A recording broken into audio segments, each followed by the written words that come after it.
We are back with presidential candidate Marianne Williamson with so much to talk about. The one pillar of yours that I didn't get to in our first segment was what you want to develop as a U.S. Department of Children and Youth. It's got a Chicago tie. We have millions of chronically traumatized American children. There was an article in the Chicago paper very recently that 40% of the girls in the public schools in Chicago are deemed to be experiencing chronic PTSD, no less severe than the PTSD of a returning veteran from Afghanistan and Iraq. And these children are all over this country.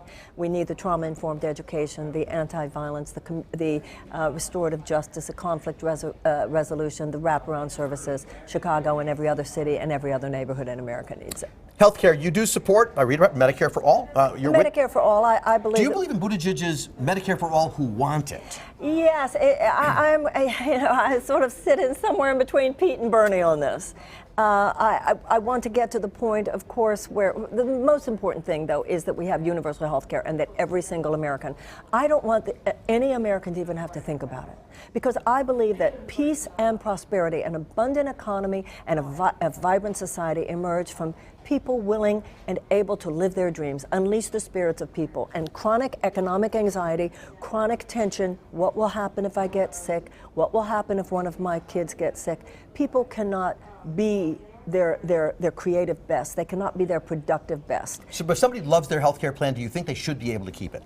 Yes, I do. Okay, let's talk about climate change.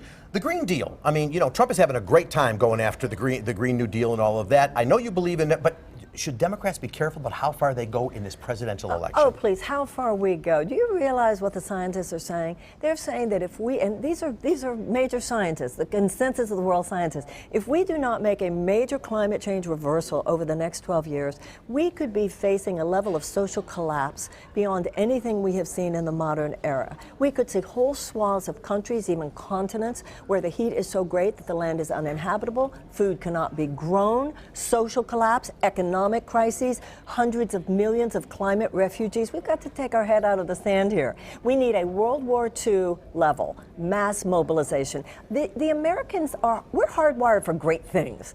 We just need to do our next great thing. A few of them. Let me ask one international question, which is, assuming that you believe President Trump has perhaps damaged some of the relationships we have with our allies in Europe and other places, what would President Williamson do to repair relationships? Well, the first thing I do is call several European leaders right away and say, we're back!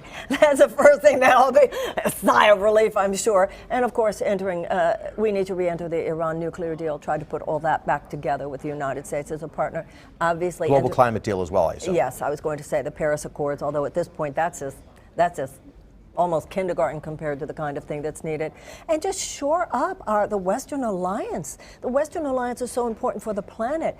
What the president has done is he disparages our allies, he insults our allies. Meanwhile, he cozies up to some of the world's worst authoritarians and dictators, whether it's Erdogan or Vladimir Putin. So no, we go back to the genuine moral authority that I grew up believing that the United States is supposed to stand for around the world. Marianne Williamson, you're in Chicago for the weekend. You can catch her on Sunday. I want to thank you for your time on politics tonight. Thank you so much. Good luck on the campaign trail. We'll keep up with you. I appreciate it. We'll be right back.